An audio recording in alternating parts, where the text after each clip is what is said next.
Hi, I'm Dan Cortopassi. Welcome to Layout Building. I'm here in the train room, and a couple things have happened that I thought were worth talking about. Namely, there was a structural issue in this building that's been kind of there the whole time, but I couldn't really address it until we cleared it out and got some stuff out of here. And after we did, I figured out that the best way to solve the structural issue was to add a couple more posts. So having these posts here is good because, I don't want the building to fall on me. That would be bad. But, they do kind of impact the track plan a little bit. So I've had to go back to the drawing board and make a few changes. Not too major, thankfully, but I thought it was worth talking about. So let's take a look at that. So this is an overall view of the track plan for the upper deck of the layout, which is the one that's most affected by the new posts, which are here and here. These posts aren't drawn to scale, but they are in the correct locations, more or less. So anyway, I want to talk about this a little bit. Thankfully, the posts don't really affect the other decks too much, the staging level or the second deck that's down below. They're really not in the way of anything, but it does kind of pose a little bit of a challenge on the upper deck.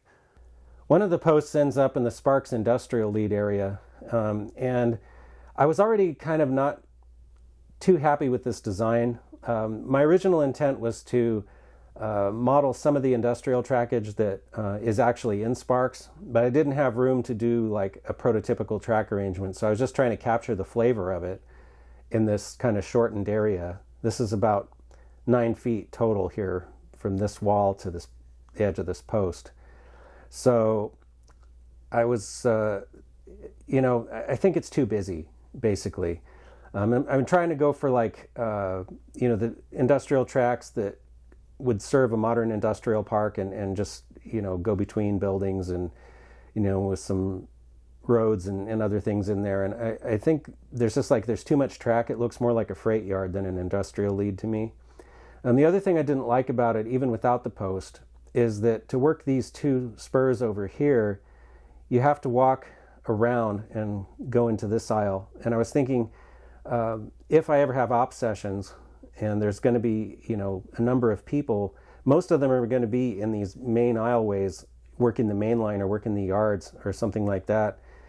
So I was thinking that it would be better if the person who was working the industrial lead could stand out here, which is, there's another aisleway here. It's kind of off the edge of the paper, but it goes all the way across the room, and they could have that whole area to themselves. So I've been wanting to redesign this anyway. And so what I came up with is something more like this. I reduced some of the track so there's not as much track. The post could be disguised maybe in a structure to make it a little bit less intrusive. And this way, all of the leads or the industrial spurs here can be worked from the aisleway. So you don't have to walk over here. You could have this, just stand over here and work this whole thing. And I think there's enough here to keep someone busy for quite a while. There's like 5 car spots here, 2 here, and 3 here for like a total of 10 car spots between these 3 industries. And then there's also a couple of tracks you could use for storage. So, but that's only maybe 6 or 7 cars. So it would be a little bit of a challenge if you were bringing a cut of like 10 cars in from the Sparks yard to work this whole thing. I don't know if that's how it'll actually happen when it gets to the time to be able to operate it, but if you did, I think it could be a good challenge and keep someone busy for quite a while. There's a little run around here. You can still get your locomotives on the other side to serve the backwards facing industry, and this is more aesthetically like what I wanted, and I think it also functions better. Unfortunately, the other post ends up right in the middle of the balloon track at Truckee. My original intent was to reproduce the prototype track arrangement at Truckee as closely as possible, and that's what I did. I did a lot of research to try to determine where each track was in the late 80s or early 90s as best as I could. So this is, I think, pretty close to what was there at that time. Now, there's a couple of ways I could handle this. One is up until I think 88 or 89, there was a lumber mill in here. So I was thinking one option would be to say the lumber mill lived into the 90s instead of being torn down before that, and then try to disguise the post with structures somehow. But I didn't I'm not really crazy about that idea. I just think it would look weird because the lumber mill really wasn't all that tall. I think maybe 2 or 3 story buildings was the max, and I think the post is going to go all the way to the real ceiling in the room, so I think it would be really awkward looking. And if I just left it blank like it is now and how it was at that time, this is basically just a big open space that's fairly flat. So there's not really like a hill. You can't if you wanted to be prototypical, you can't really disguise this very well. I mean, I guess I could try to run it into the backdrop or something, but I really don't like that either. So I got to thinking about it though, and if somebody has better information, let me know. But I think my understanding is that this balloon track is used mostly to turn snow fighting equipment in the wintertime. Now I'm going to be modeling this late spring or early summer, or basically warm weather, because I'm not a snow person.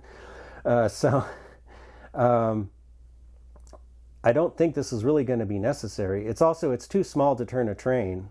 The length of trains that I could run on this layout, it's too small for that. So I basically would be like to turn helpers or something, but I don't think that's really needed. So I really think operationally this could be deleted without really affecting much. So that's what I decided I was going to do. And so I came up with this, which is just to eliminate the loop and the track that goes with it altogether. And then I took these other tracks and made them a little longer. And I think when I've been in Truckee, most of the time what I've seen parked over on these tracks is either maintenance of way equipment or helper engines. I think nowadays they have a little railroad museum that maybe occupies some of this area, but I really don't think it's necessary to have so much track over here for my layout. And the other thing that allows me to do is to take the backdrop and wrap it around the new post all the way over to here. And I think that will create a better visual separation between the Truckee scene and the Truckee River Canyon scene.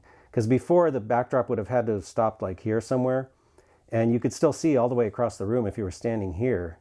And now if you're standing here, you really can't see Sparks, you can't see the Truckee River Canyon. So I think it'll make the layout seem a little bigger because you can't see all of it at once. It's just a little visual trick, but I think this could work better. Plus, it's also less to build.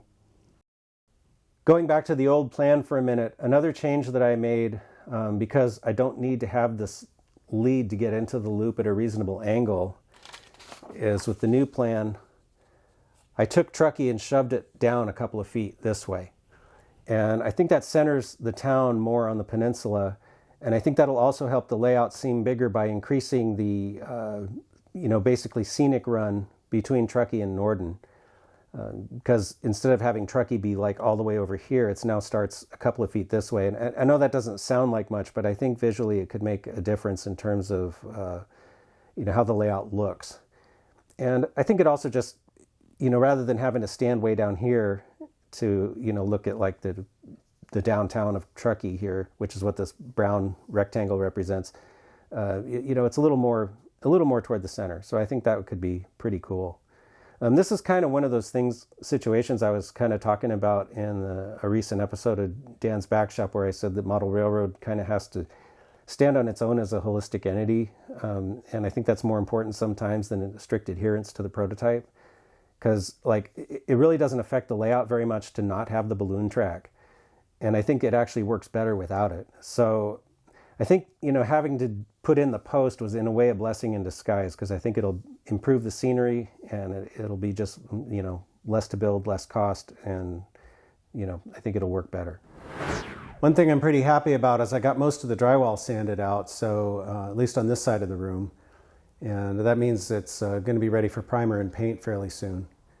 One of the things we're doing is to do the room in 2 halves. So this is the half that Truckee eventually will be on over here.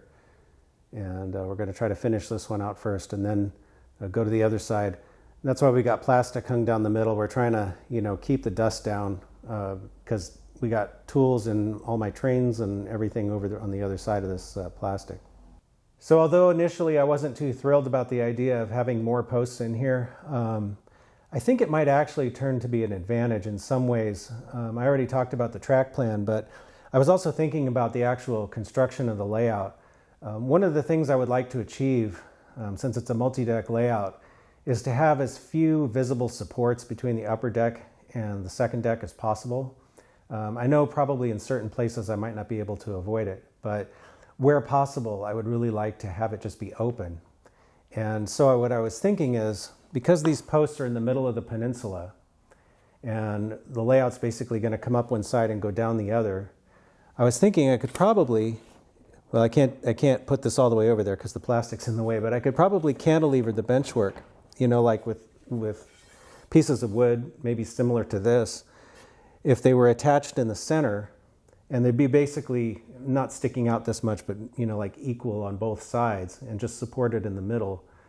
I think that would be enough, and I could probably, you know, not have to have supports over on the edges.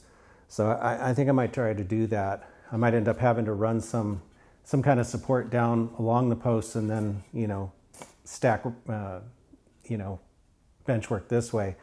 But I think that could be pretty cool. So in a way, having these posts here may be the start of the layout in terms of benchwork. So that could be pretty cool.